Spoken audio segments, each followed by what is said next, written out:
Assalamualaikum warahmatullahi wabarakatuh. Waalaikumsalam.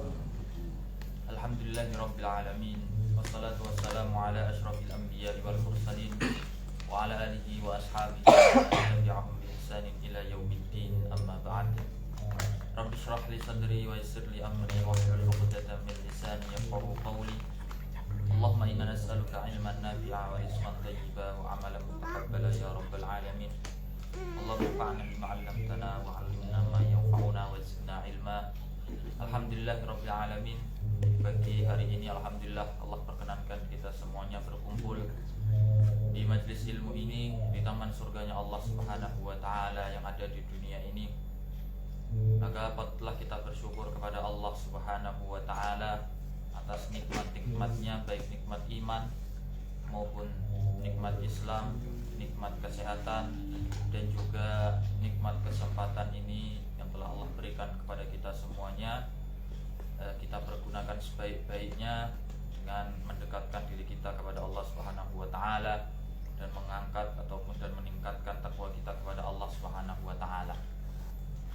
Maka alhamdulillah pagi ini insyaallah kita akan sedikit melanjutkan ta'lim kita ataupun kajian kita di kitab Umdatul Ahkam min kalami khairil anam, ya, karangan Imam Abu Muhammad Abdul Ghani bin Abdul Wahid Al-Maqdisi rahimallahu taala. Dan alhamdulillah kita sudah akan memasuki hadis yang ketiga, ya, dari hadis-hadis Rasulullah sallallahu alaihi wasallam. Sebagai nasihat sebelum kita mulai, bahwasanya salah seorang guru kami pernah berkata bahwasanya al ilmu awwaluhu murun wa akhiruhu hulwun wa ahla minal asal, ya, wa ahla minal asal. Bahwasanya ilmu awwaluhu murun, ya, pertama kali atau awal-awalnya itu terasa pahit. Kita belajar, kita berangkat ke majelis ilmu, capek dan lain sebagainya, kita menghafal, memahami, bertanya dan lain sebagainya, itu awwaluhu murrun, ya, pertamanya itu pahit rasanya. Wa akhiruhu hulwun, tetapi akhirnya itu terasa rasanya sangat manis. Wa ahla minal asal, dan lebih manis daripada madu, ya, karena kita ketahui bahwasanya madu itu sangat manis sekali, ya, madu itu sangat manis, tapi ilmu di akhirnya itu lebih manis daripada madu. Maka semoga Allah istiqomahkan kita di dalam menuntut ilmu, ya, di dalam memahami ilmu Allah Subhanahu wa taala, sehingga kita semuanya menjadi hamba-hamba yang lebih takut kepada Allah Subhanahu wa taala. Baik, kita akan masuk ke hadis yang ketiga. Qala al-muallif rahimallahu taala al-haditsu ats-tsalits, ya, hadis yang ketiga. Qala al-muallif rahimallahu taala an Abdullah bin Amr bin al-As wa Abi Hurairah wa Aisyah radhiyallahu taala anhum qalu qala Rasulullah sallallahu alaihi wasallam wailul lil aqabi minan nar, ya, wailul lil aqabi minan nar. Maka di sini ada tiga perawi, ya, dari para sahabat. Yang pertama yaitu Abdullah ibnu Amr ibnu al-As, ya, al-Qurashi, ya. Di sini beliau adalah salah seorang sahabat yang katsirul ibadah, ya, itu ibadahnya sangat banyak. Hafizan li ahaditsin nabi, ya, yang banyak juga menghafal hadis-hadisnya Nabi Muhammad sallallahu alaihi wasallam. Walakin lam tukthir ar-riwayah anhu kama kathurat an Abi Hurairah radhiyallahu anhu. Ya, tetapi riwayat beliau itu tidak terlalu banyak, ya, dari Rasulullah, ya, sebagaimana banyaknya riwayat Abu Hurairah radhiyallahu anhu dari Rasulullah. Kenapa? Li'annahu kana munqati'an lil ibadah. Karena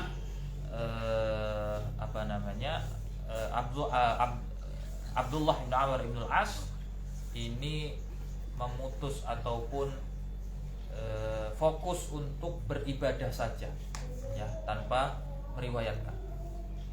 Tapi di Sahih Bukhari bahwasanya Abu Hurairah itu pernah berkata bahwasanya Abdullah ibnu Amr ibnu al-As itu riwayatnya lebih banyak daripada beliau, daripada saya, kata Abu Hurairah.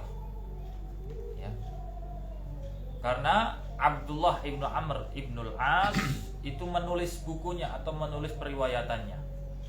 Ya, tetapi Abu Hurairah radhiyallahu anhu tidak menulis.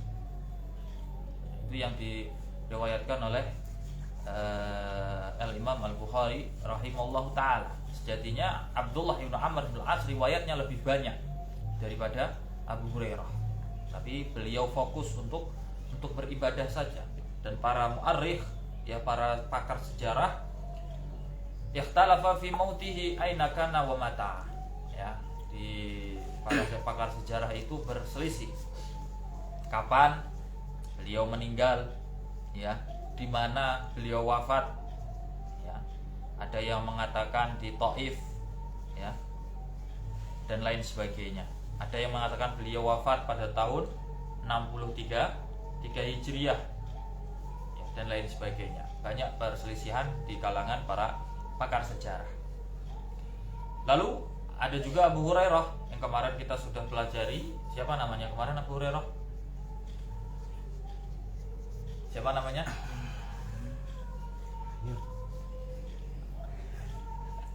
Namanya Abdurrahman ibnu Sakhrin Ad-Duzi, ya, radhiyallahu anhu. Nah, itu Abdurrahman ibnu Sakhrin, harus dihafalin. Baik. Lalu yang ketiga yaitu Aisyah, ya, Aisyah bintu Abi Bakrin, ya, Abi Bakrin. Ya. Kemarin nama Abu Bakar siapa? Abdullah. Nah, Abdullah ibnu Abi Quhafah. Abi Quhafah namanya itu Utsman, ya, Ibnu Amir Al-Qurasyi At-Taimi radhiyallahu anhuma. Wulidat fil Islam wa tazawwajaha Nabi sallallahu alaihi wasallam fi Makkah ba'da mauti Khadijah wa qabla zawajihi bi Saudah. Ya, jadi beliau Aisyah radhiyallahu anha itu lahir ketika itu sudah dalam keadaan Islam, ya, karena Abu Bakar sudah berislam, ya. Wa tazawwajahan Nabi, dan Nabi Muhammad sallallahu alaihi wasallam menikahi Aisyah di Mekah, bukan di Madinah, tapi di Mekah, ya, kurang lebih 3 tahun atau 4 tahun sebelum hijrah. Ba'da mauti Khadijah, setelah wafatnya Khadijah. Berarti Rasulullah sallallahu alaihi wasallam tidak menikah lagi, ya, sebelum Khadijah wafat. Ya, sebelum Khadijah wafat. Lantas kita boleh atau enggak? Boleh. Menjaga hati. Wa qabla zawajihi bi Saudah.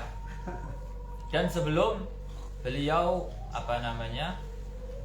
menikahi Saudah. Nah, di sini ikhtalafa al ulama, diperselisihkan mana yang lebih dahulu dinikahi oleh Rasulullah, apakah Saudah, apakah Aisyah. Di sini Syekh Utsaimin berpendapat bahwasanya Aisyah radhiyallahu anha itu dinikahi sebelum Saudah, ya, sebelum Saudah, ya, setelah Aisyah baru Saudah.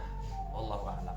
Wahya ibnatu, ya, sitti sinin, ya. Dan ketika itu Aisyah radhiyallahu anha itu seorang anak perempuan berumur 6 tahun, ya.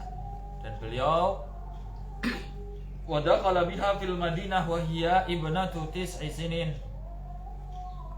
Dan beliau, ya, menggauli Aisyah radhiyallahu anha di Madinah ketika itu setelah hijrah, wa hiya ibnatu tis'a sinin.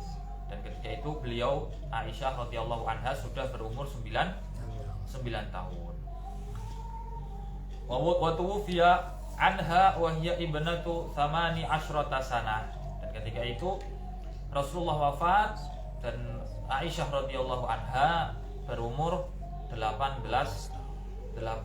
tahun. Wa kanat ala janibin kabirin minal fadli wal aqli wal fahmi wal ilm. Dan itulah kenapa faidahnya ataupun hikmah daripada Rasulullah sallallahu alaihi wasallam menikahi Aisyah, karena Aisyah ini mempunyai keutamaan, mempunyai akal yang cerdas, mempunyai pemahaman yang sangat dalam, mempunyai akal yang jernih.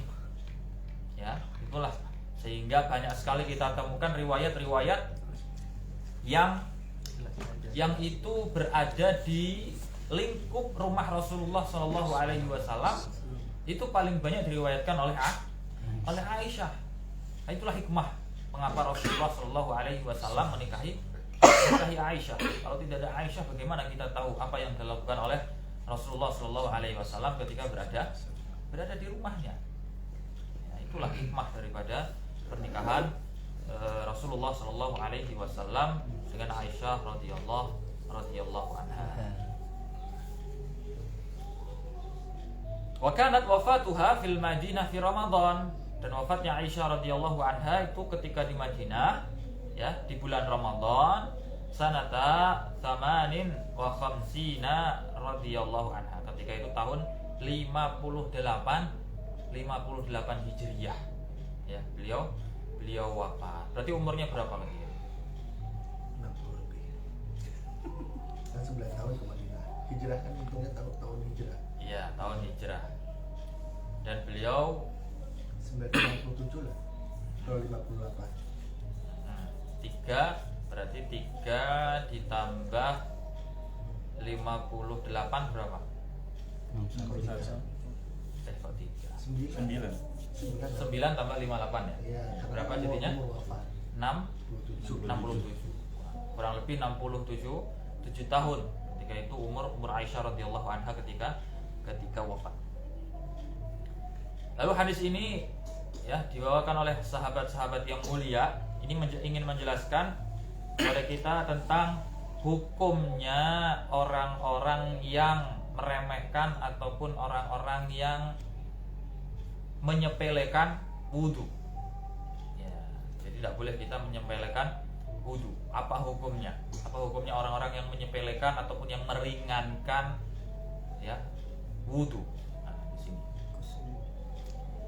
Lamma kanat at-taharah min ahammi syurutis shalah. Ketika kita sudah mengetahui bahwasanya taharah, bersuci, itu termasuk yang paling penting daripada syurut, ya, syarat-syarat salat. Wa kana al-ikhlalu biha ikhlalan bis-salati fil waqi'. Maka, ya, ketika peremehan itu, ketika ada merendahkan ataupun meremehkan wudu, maka itu juga termasuk, ya, meremehkan salat. Hadzarun Nabi sallallahu alaihi wasallam minal ikhlali bit taharah haitsu tawa'ada man akhalla bi syai'in min a'dha'it taharah bi'adzabin minan nari ala dzalikal udwi. Ya. Maka Rasulullah sallallahu alaihi wasallam memperingatkan kepada kita semuanya daripada peremehan terhadap bersuci ataupun taharah.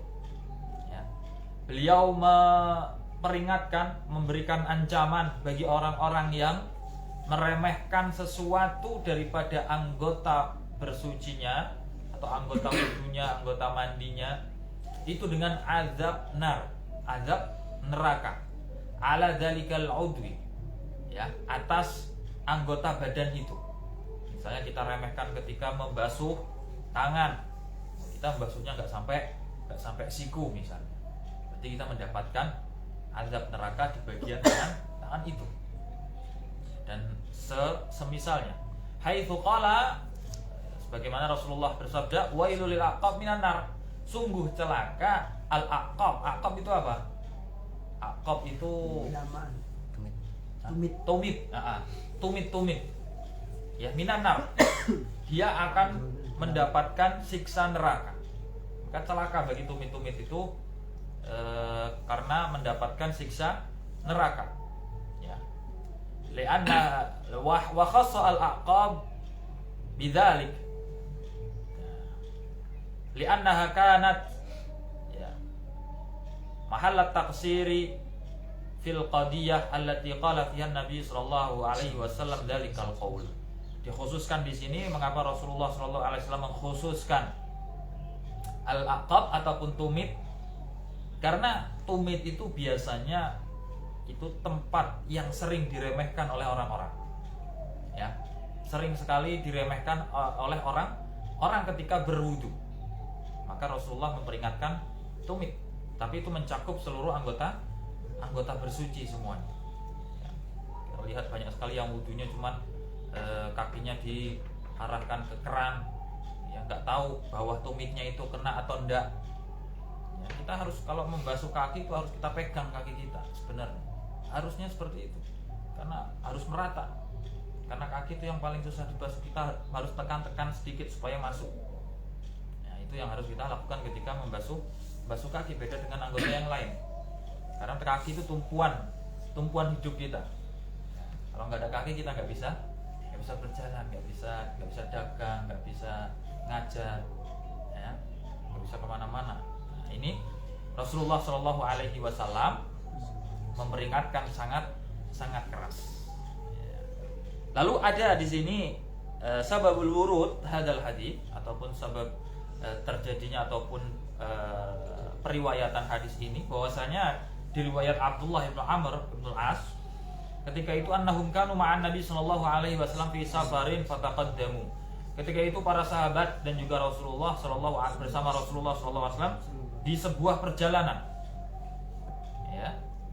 Dan ketika itu fa'adrakahumun Nabi sallallahu alaihi wasallam wa qad adrakathum salatul asri.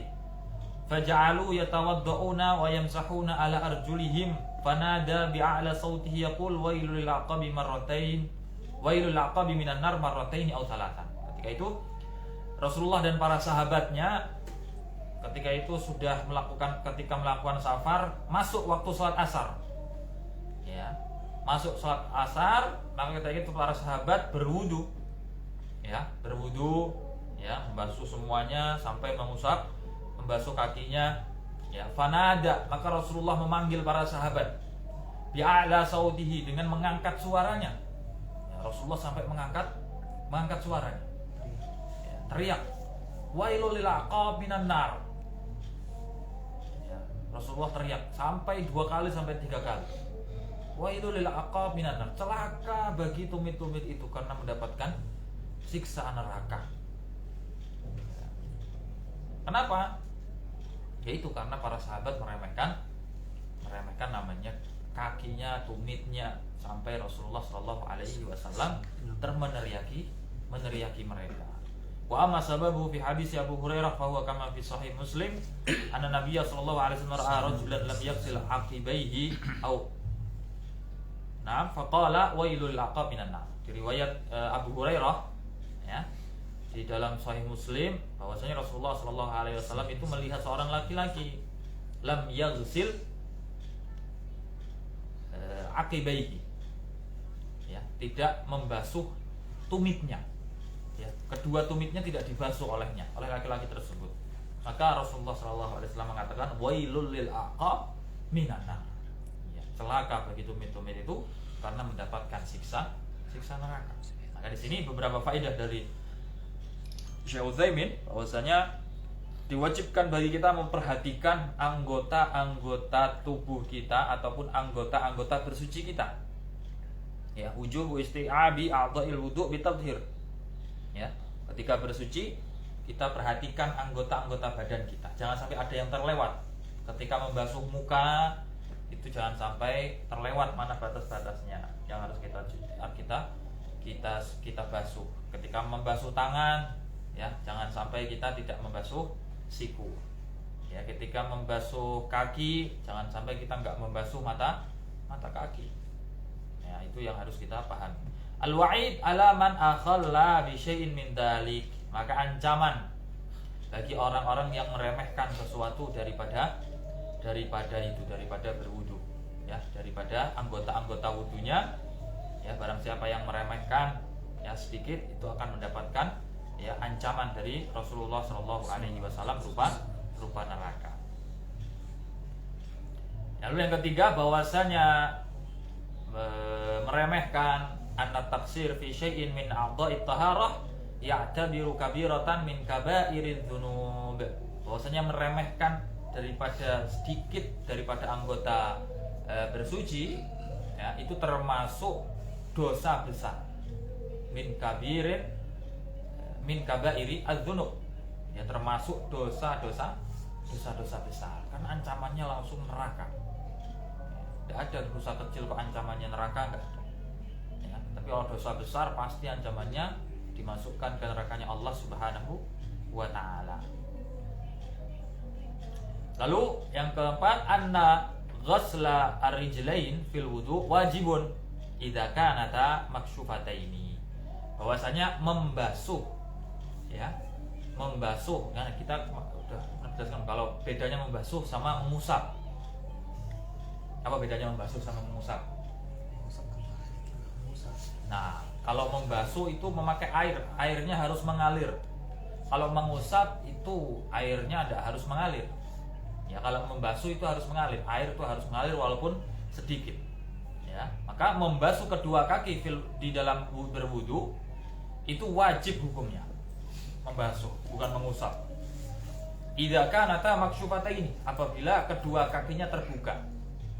Nah, kalau kecuali tertutup seperti memakai khuf, ya, sepatu kulit. Bisa. Ya, itu boleh dengan cara mengusap. Ya, tidak usah dibasuh. Nah, itu boleh. Oh, yang terakhir, isbatul jaza 'alal a'mal wa annal jaza min jinsil amal. Penetapan adanya namanya balasan atas amalan-amalan yang kita lakukan di dunia ini. Apapun yang kita lakukan di dunia ini pasti ada balasannya, entah itu perbuatan yang baik, entah itu perbuatan yang buruk, itu pasti ada balasan dari Allah Subhanahu wa taala. Dan Allah Subhanahu wa taala itu tidak pernah zalim kepada hamba-hambanya. Yang dikit maka mendapatkan balasan yang dikit. Yang banyak, ya, mendapatkan yang banyak. Ya, Allah tidak akan menzalimi hambanya. Wa annal jaza min jinsil amal, dan sesungguhnya balasan itu tergantung dengan amalannya. Nah, ya, tergantung dengan amalannya.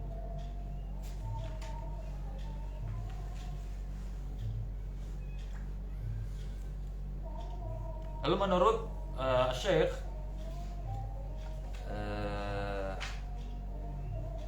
Ibnu Bassam Al-Bassam, bahwasanya Rasulullah Shallallahu Alaihi Wasallam itu memperingatkan kita atau memberikan ancaman kepada kita dari meremehkan perkara wudhu, dan memerintahkan kita untuk apa? Memperhatikan kesempurnaan wudhu.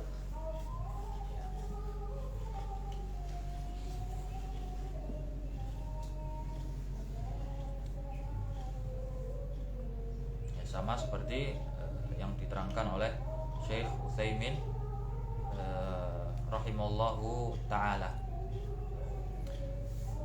Lalu kita masuk ke hadis yang keempat. Qala al-muallif rahimallahu ta'ala al-hadits ar-rabi', hadis yang keempat. Qala al-muallif rahimallahu ta'ala an Abi Hurairah radhiyallahu anhu anna Rasulullah sallallahu alaihi wasallam qala idza tawaddaa ahadukum falyaj'al fi anfihi ma'an thumma liyantathir wa man istajmara falyutir wa idza staiqadha ahadukum min naumihi falyaghsil yadayhi qabla an yudkhilahuma fil ina'i thalathan fa inna ahadakum la yadri ayna batat yaduhu wa fi lafdhin li muslim falyastanshiq bimin kharayhi minal ma'. Ini diriwayatkan juga oleh Abu Hurairah radhiyallahu anhu, ya, bahwasanya di sini min kalami asy-syari'ah al-islamiyah wa inayatiha bit-tahar, bahwasanya ini juga termasuk kesempurnaan syariat Islam. Kenapa? Karena syariat Islam, ya, syariat Islam itu juga memperhatikan tentang masalah bersuci. Masalah bersuci, masalah bebersih, itu sangat diperhatikan sekali oleh syariat Islam. Kan di sini di hadis Abu Hurairah radhiyallahu anhu, ya, dijelaskan juga bahwasanya in annaha istau'abat jami'u anwa'it taharah al-mukmilati laha. Wa fi hadzal hadits yurshidun Nabi sallallahu alaihi wasallam ila thalathati anwa' fi kamalit taharah wal ihtiyati laha. Ya. Maka di sini di hadis ini menjelaskan, ya, Rasulullah menjelaskan tentang 3 macam. Ya, ada 3 macam di hadis ini, ya, 3 macam di dalam kesempurnaan bersuci dan juga kehati-hatian di dalam bersuci. Ya, yang pertama, ya, fi takmili taharatil wajhi fil wudu, yaitu di dalam penyempurnaan bersuci ataupun ketika membasuh wajah ketika berwudu. Ya. Di sini tadi dijelaskan idza tawaddoha ahadukum falyaj'al fi anfihi ma'an tsumma liyantazir wa man istajma'a tsumma liyantazir. Itu yang pertama. Ya, di sini berarti memperhatikan syariat Islam, memperhatikan kesempurnaan ketika kita mensucikan wajah kita ketika berwudu. Ya. Au yajzibuhu binafsihi ila dakhili anfihi thumma yunthirhu ila kharijihi liyutahhira bidzalika dakhilu anfihi. Yaitu dengan apa? Dengan kita memasukkan air ke dalam apa? Ke dalam hidung kita. Lalu mengeluarkannya keluar lagi. Untuk apa tujuannya? Untuk mensucikan apa yang ada di dalam hidung kita. Ini biasanya terluput oleh kita ketika berwudu. Nanti akan dijelaskan bagaimana cara berwudunya. Ya, bagaimana cara berwudu. Maka di sini yang pertama bahwasanya kita ketika membasuh wajah, ya, itu juga kita harus memasukkan air ke dalam hidung kita. Kita sedot. Nah, airnya kita sedot lalu kita keluarkan kembali. Jangan sampai nggak dikeluarkan. Ya, nanti nggak dikeluarkan ditimbun di dalam nanti. Harus dikeluarkan juga. Ya. Jadi sumur di dalam. Lalu yang kedua, fil istijmar. Itu kesempurnaan bersuci yang kedua yaitu fil istijmar. Istijmar itu apa? Peper. Apa itu peper? Orang Jawa bilang peper. Apa istijmar? Batu. Bersuci menggunakan batu ataupun istinja. Istinja ataupun cebok, ya, menggunakan batu itu namanya istijmar. Ya. Wa man istajmara falyutir, kata Rasulullah. Barang siapa yang beristinja menggunakan batu, maka gunakan 3 batu minimal. Ya, minimal 3 batu. Wa huwa at-tamassu fil qubuli wad dubur. Ya. Li izalati atharil khariji fakamaluhu ayyaqta'ahu ala witrin fa idza anqa bi thalathin iqtasara 'alaiha. Ya, maka makna daripada istijmar yaitu at-tamassu fil qubul wad dubur, yaitu mengusap apa yang ada di kubul, yaitu lubang depan, ya, wad dubur, ya, dan juga mengusap apa yang keluar daripada lubang belakang. Ya. Liizalati atharil kharij, itu apa tujuannya? Untuk menghilangkan bekas-bekas yang sudah keluar, entah itu dari buang air kecil ataupun buang air besar. Fakamalu ayyaqta'ahu ala witrin, maka kesempurnaannya itu menggunakan 3 witer, ya, ganjil. Fa idza anqa bi thalathin iktasara 'alaiha, maka apabila sudah bersih, ya, itu menggunakan 3 batu, maka cukup. Kita cukupkan dengan 3 batu. Wa in anqa bi arba'in masahat zada khamisah.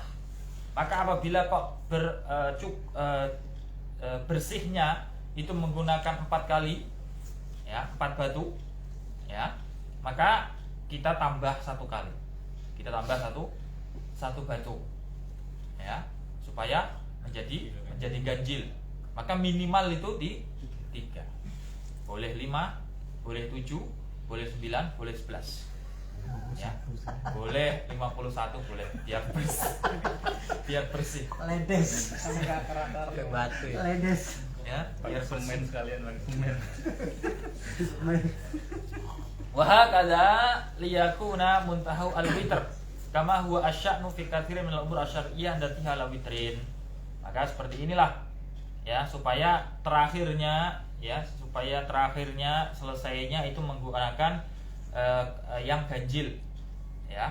Kama huwa asya'nu fi katsirin minal umur asyariyah, seperti halnya perkara-perkara yang syar'i yang lainnya, yaitu dengan menggunakan witr ya. Lalu yang ketiga, wa idza staiqadha ahadukum min naumihi falyaghsil yadayhi qabla an yudkhilahuma fil ina'i thalathan. Lalu yang ketiga yaitu fi ghaslil yadi ba'dal qiyami minan naum qabla idkhaliha fi ina'il ma'i wa shibhi minas sa'ilat.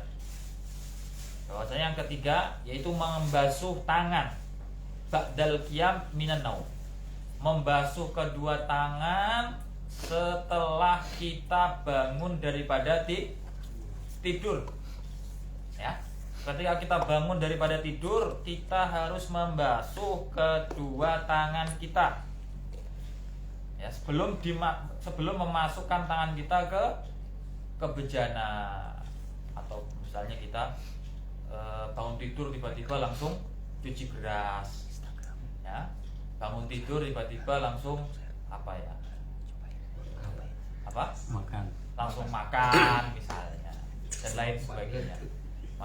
Maka di sini memperhatikan sekali, syariat Islam itu memperhatikan. Kenapa? Karena amar Rasulullah SAW bi ghusli thalathan. Maka Rasulullah memerintahkan untuk membasuh kedua tangan kita itu 3 kali. Wa bayyana hikmat dzalik, dari Rasulullah SAW menjelaskan hikmah daripada itu. Karena apa? Bi annan naima la yadri aina badat yaduh. Kenapa? Karena orang yang tidur ya, orang yang tidur itu akhul maut. Tidur itu akhul maut. Tidur itu saudaranya mati, enggak sadar. Maka bi annan naim la yadri aina badat yaduh, karena seorang yang tidur tidak tahu kemana kedua tangannya tadi bermalam. Enggak tahu kemana, entah ke hidung, ke mulut, atau kemana, ke selangkangan, atau kemana, ke leher, ke ketiak dan lain sebagainya. Enggak tahu, enggak sadar, karena akhul maut, karena saudara kematian ya. Maka disunahkanlah sebelum tidur kita berwudu dulu ya, supaya bersuci ya, supaya nanti kalau kita nggak bangun lagi kita dalam keadaan suci ya. Itu salah satu hikmah kita disuruh untuk berwudu sebelum tidur. Maka di sini ada beberapa faedah dari Syekh Utsaimin rahimallahu taala, bahwasanya talabu istinsyaqi al-ma' ila dakhil al-anf ya, wa nathruhu minhu fil wudu' wa mahalluhu qabla ghusl wajhi wa huwa min tamami ghuslihi fayakunu fardan ka ghuslil wajhi. Maka di sini ada namanya disuruh kita untuk memasukkan air ke dalam hidung, wa nathruhu minhu fil wudu', dan mengeluarkannya juga dari hidung ketika kita berwudu. Wa mahalluhu, dan tempatnya kapan kita memasukkan air ke dalam hidung lalu mengeluarkan kembali, kapan? Qabla ghuslil wajhi, sebelum membasuh wajah ya, sebelum basuh wajah. Ketika nanti akan dijelaskan di hadis yang lain, ketika kita berkumur-kumur kita juga harus istinsyak dan juga istinthaq. Wa huwa min tamami ghusli, dan itu termasuk kesempurnaan membasuh muka. Fayakunu fardan ka ghuslil wajhi.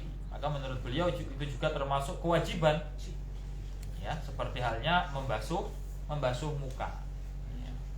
Maka yang kedua, talabu qad'il istijmari ala witrin walau anqa biduni wal wajib al-inqa. Maka di sini diminta kepada kita untuk ketika beristijmar itu menggunakan yang ganjil ya, memakai tiga batu ya, paling minimal ya, itu paling minimal yang kita lakukan ketika istinja menggunakan batu. Wa talabu ghusli ya kaffail qaimi minan naumi thalatha marratin qabla ayyudkhilahuma ina alma wa shibhihi minas sa'ilat ya, bahwasanya diminta kepada kita untuk membasuh kedua telapak tangan kita ya, bagi orang-orang yang bangun daripada tidur tiga kali sebelum memasukkan kedua tangannya ke tempat air ataupun yang selainnya, ya. Wa anal hikmah fi dzalika kaunun naimi la yadri aina badat yadu. Seperti tadi yang sudah dijelaskan bahwasanya hikmahnya yaitu bahwasanya seorang yang tidur itu tidak tahu kemana tangannya bermalam tadi. Bahwasanya di sini ada ya husnu ta'limin Nabi. Ada bagusnya cara mengajarnya Nabi Muhammad sallallahu alaihi wasallam. Haitsu rabata al-hukma bi bayani hikmatihi. Di situ Rasulullah sallallahu alaihi wasallam itu mengikat hukum, ya, itu dengan menjelaskan hikmahnya. Apa sih hikmahnya? Kok kita disuruh membasuh kedua tangan kita? Apa hikmahnya? Karena nggak tahu kita kapan tidurnya di mana tadi tangannya. Itu dijelaskan oleh Rasulullah. Itu termasuk bagusnya pengajaran Rasulullah Shallallahu Alaihi Wasallam. Supaya apa? Liyasdada al-mukallif imanan bi. Untuk supaya apa? Supaya orang yang al-mukallaf itu kita semuanya itu bertambah imannya. Oh begini toh Rasulullah memerintahkan kita seperti ini. Itu tujuannya seperti ini. Itu supaya kita semangat, iman kita bertambah, ya. Wa yatabayyana bidzalika sumu syariah wa kamaliha, dan juga di situ menjelaskan kepada kita tentang sempurnanya syariat Islam ini, ya, sempurnanya syariat Islam, ya, bahkan sampai masalah cebok itu bahkan Salman Al-Farisi itu ditanya oleh orang-orang kafir, yaitu apakah Rasulullah SAW mengajarkan semua perkara kepadamu, pada kalian? Maka Salman Al-Farisi na'am hatta al-qiraah.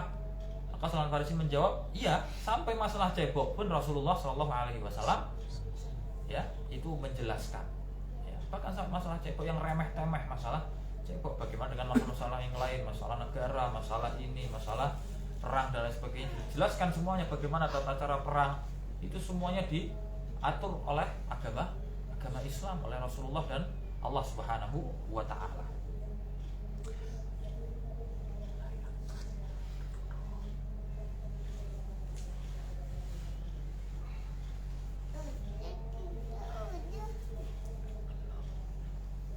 Baik. Menurut Syekh Ibnu Bassam hafizahullah taala rahimallahu taala bahwasanya sama seperti Syekh Utsaimin, bahwasanya hadis ini mencakup tiga masalah, ya, tiga perkara. Yang pertama, ya, fadzakara annal mutawaddi idza syara'a fil wudu adkhala al-ma'a fi anfihi thumma akhrajahu minhu, ya, wa huwa al-istinsyaq wal istinthar al-madhkur fil hadits li anna al-anfa min al-wajhi alladhi umira al-mutawaddi bi ghaslihi. Yang pertama bahwasanya seorang yang berwudu itu apabila disyariatkannya, ya, apabila disyariatkan di dalam berwudu, maka, ya, udkhila al-ma' fi anfih, maka disyariatkan untuk memasukkan air ke dalam hidungnya lalu mengeluarkannya, ya. Karena hidung itu termasuk daripada wajah, ya. Karena sudah para hadis-hadis yang sahih sudah menjelaskan waqad tadhafarat al-hadits as-sahihah ala masyru'iyatihi. Hadis-hadis yang sahih itu sudah jelas, sudah memerintahkan, sudah mensyariatkan perkara ini, li'annahu minan nadhafati al-matlubati syar'an, karena itu termasuk kebersihan yang diminta di dalam syariat. Ya. Maka hikmah juga kita beristinsyak, ya, kita telah memasukkan air ke dalam hidung, itu juga melepas daripada ikatan setan. Itu juga melepaskan ikatan setan. Ketika kita berwudu, itu setan, masya Allah, itu akan terlepas ikatan setan dari kita. Maka insya Allah ketika kita bangun tidur langsung berwudu, istinsyak, itu langsung fresh. Kita bisa sholat dengan khusyuk, kita bisa berdoa dengan khusyuk. Lalu yang kedua, tumadza qara'aidan anna man arada qat'al adha al-kharij minhu bil ijarah ayyakuna qad'uhu ala witrin aqallaha thalath wa 'alaha ma yanqatu bil kharij Wa tunki al mahal in kanat witra wa illa zada wahidah tutiru a'dad asy-syafa'. Maka di sini juga tadi sudah dijelaskan bahwasanya yang ingin menghilangkan ya sesuatu yang keluar daripada bagian lubang depan dan lubang belakang itu dengan batu, maka hendaknya menggunakan batu yang ganjil ya. Maka apabila itu bisa membersihkan maka cukup. Maka apabila kita membasuh dengan yang 4 ya, maka kita menyempurnakannya dengan yang 5.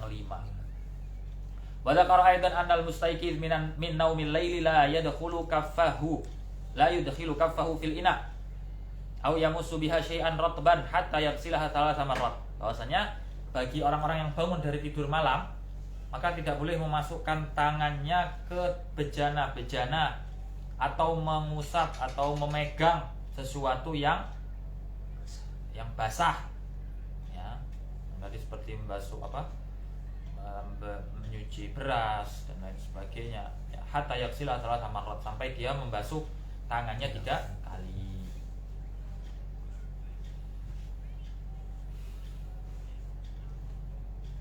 Di anna naum al-lail, karena apa?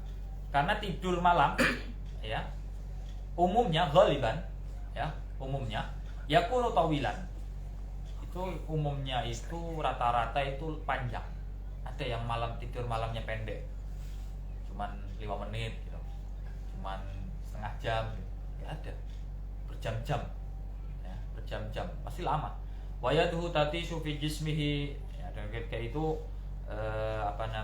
tangannya itu berkeliaran di badannya. Wala'allaha tusibu ba'dal mustaqdirat, maka seakan-akan ataupun bisa jadi tangan kita itu menyentuh ya bagian-bagian yang kotor, wa huwa la ya'lam, dan ketika itu kita tidak sadar ya. Fasyar'a au fasyuri'a lahu ghasluha linnadhafati al-masyru'ah, maka di sini disyariatkan bagi dirinya ya itu adalah membasuhnya ya, karena tujuannya itu untuk kebersihan yang disyariatkan. Maka di sini ada ikhtilafal ulama, ada perselisihan ulama, kata Imam bin Basam, ikhtilafal ulama fin naum alladzi syuri'a ba'dahu ghaslul yadi. Di sini ada perselisihan pendapat tentang tidur ini yang disyariatkannya setelahnya mensucikannya dengan ataupun membasuhnya. Ya, tidur yang mana ini? Ya, perselisihannya di situ. Tidur yang mana yang disyariatkan untuk membasuh tangan setelah tidur tersebut? Nah, ini diperselisihkan oleh ulama. Fadzhaba asy-Syafi'i wal jumhur ila annahu ba'da kulli naum. Maka Imam Syafi'i ya itu dan para jumhur itu melihat ya yang dimaksud di sini adalah ba'da kulli naum, setelah setiap semua tidur. Entah itu tidur pagi, entah itu tidur siang, entah itu tidur sore, entah itu tidur malam, semua tidur menurut Imam Asy-Syafi'i dan jumhur. Ya. Min lailin wa nahar, dari malam ataupun siang. Li umumi qaulihi min naumi, dikarenakan umumnya ya perkataan Rasulullah min naumihi, dari tidurnya, tidak dijelaskan tidur yang mana. Ya, tidak dalam mana tidur yang mana, tidur siang atau tidur malam. Umum. Wa khassahu al-imaman, dan mengkhususkan tidur tersebut 2 imam, Ahmad wa Daud ad-Dhahiri, dan Imam ad-Daud ad-Dhahiri binaumil lail. Ya, dengan tidur malam. Ya, 2 imam ini mengkhususkan tidur malam untuk membasuh tangannya. Wa ayyadu ra'yahum bi anna haqiqatal baitutah la takunu illa min naumil lail. Ya. Beliau menguatkan pendapat mereka karena sesungguhnya al-baitutah ataupun bermalam ya, la takunu illa min naumil lail, itu tidak terjadi kecuali tidur malam. Ya. Wa bima waqa'a fi riwayati at-Tirmidzi ya.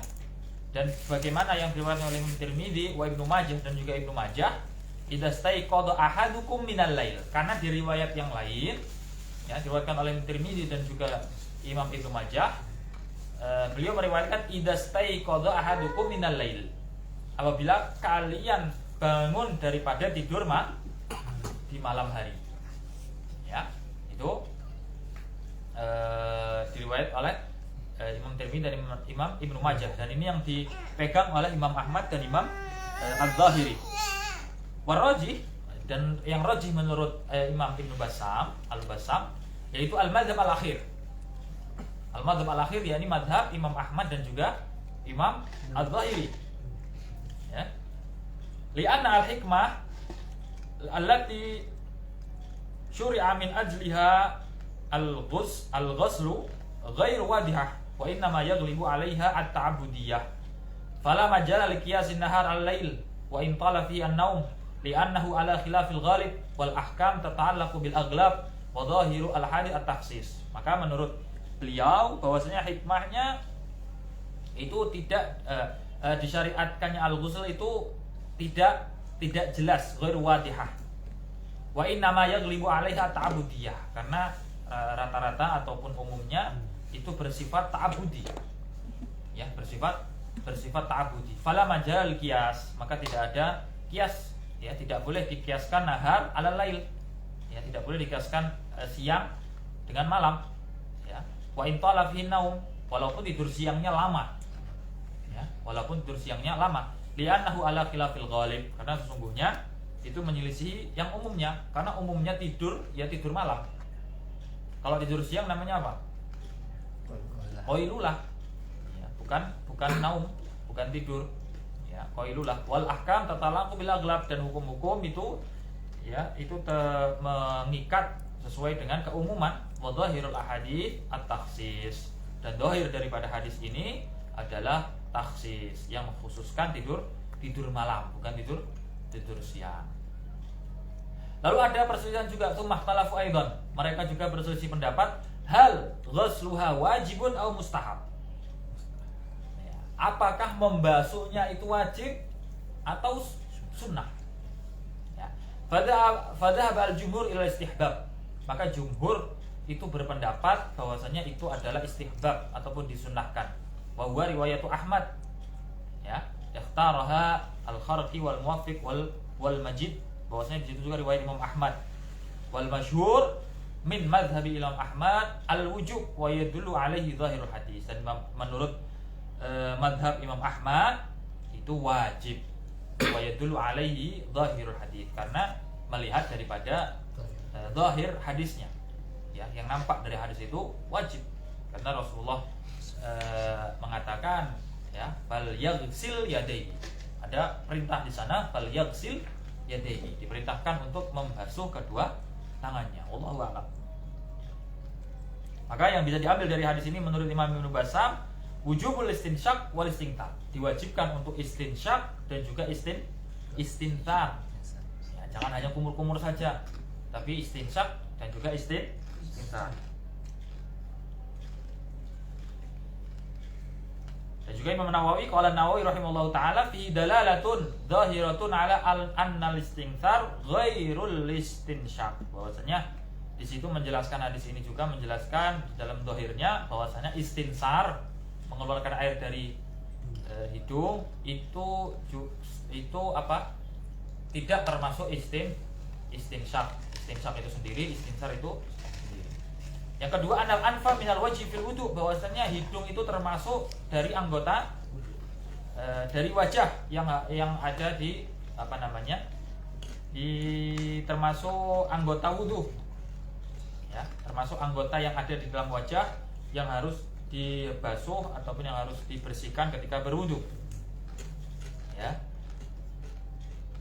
Akhdan min hadal hadis, ya, mengambil daripada hadis ma'al ayah, beserta ayat falsilu wujuhakum, ya, maka basuhlah wajah kalian, maka termasuk hidung, maka harus dibasuh.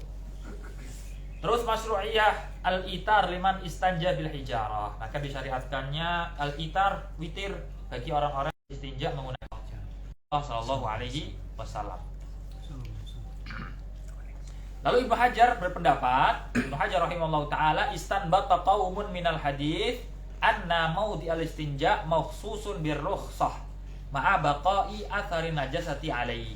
Maka di sini beliau beberapa kaum memberikan kesimpulan bahwasanya dari hadis ini bahwasanya maudhi'ul istinja, tempat istinja, makhsusun birrukhsah, maka ada rukhsah di sana.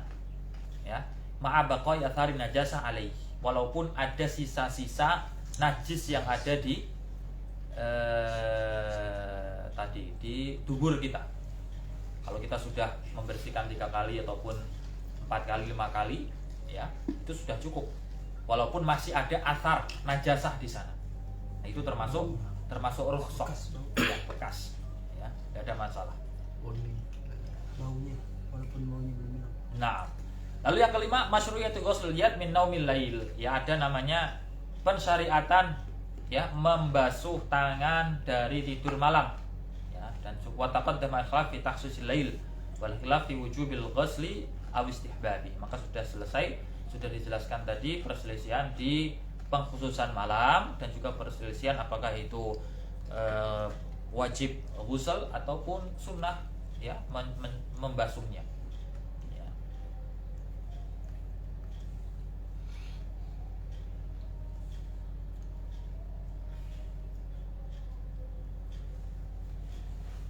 Wadh-dhahir min ta'lili masyhuriyati ghusliha an-nadhafah. Maka ya dari kedhahiran hadis ini bahwasanya ilat daripada disyariatkannya membasuh kedua tangan kita itu adalah kebersihan, nadhafah. Ya, itu yang diilahkan.